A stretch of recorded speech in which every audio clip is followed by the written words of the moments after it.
দেশের পর্যটন খাতে নেমে এসেছে মন্দাভাব। ব্যবসার বড় অংশ এখন দেশি পর্যটক নির্ভর হয়ে পড়ায় বিদেশ থেকে আসা পর্যটকদের খরচও কমে গেছে। বিগত এক বছরে এই খাতে বিদেশি পর্যটকদের খরচ কমেছে প্রায় 1,30,00,000 মার্কিন ডলার, যা বাংলাদেশি মুদ্রায় প্রায় 159 কোটি টাকা। এশীয় উন্নয়ন ব্যাংক প্রকাশিত সর্বশেষ প্রতিবেদনে এ তথ্য জানানো হয়েছে।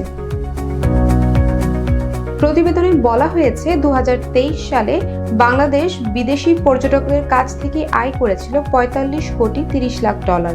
2024 সালে তা কমে দাঁড়িয়েছে 44 কোটি ডলারে। বিদেশি পর্যটকদের আশা কমে যাওয়ায় এই খাতে ধস নেমেছে। পর্যটকরা দেশে এসে থাকা, খাওয়া ও ঘোরাঘুরিতে যে অর্থ ব্যয় করে সেটি বাংলাদেশের আয় হিসেবে গণনা করা হয়।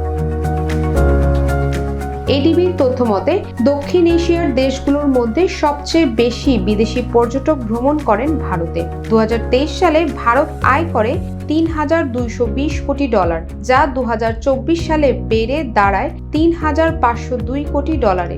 শ্রীলঙ্কায়ও এক বছরে আয় বেড়েছে 101 কোটি ডলার। মোট আয় দাঁড়িয়েছে প্রায় 317 কোটি ডলারে।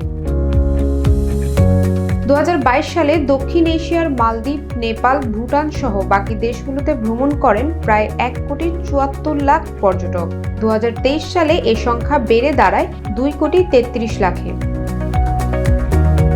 বাংলাদেশ পরিসংখ্যান ব্যুরোর তথ্য অনুযায়ী 2018-19 অর্থ বছরে মোট 16,40,000 পর্যটক বাংলাদেশ ভ্রমণ করেন।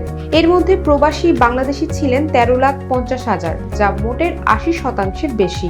বিদেশি পর্যটকের সংখ্যা ছিল মাত্র 2,90,000। এর মধ্যে 72% পর্যটক আসেন আকাশপথে এবং বাকি 28% আসেন স্থলপথে। News desk, global voice 24।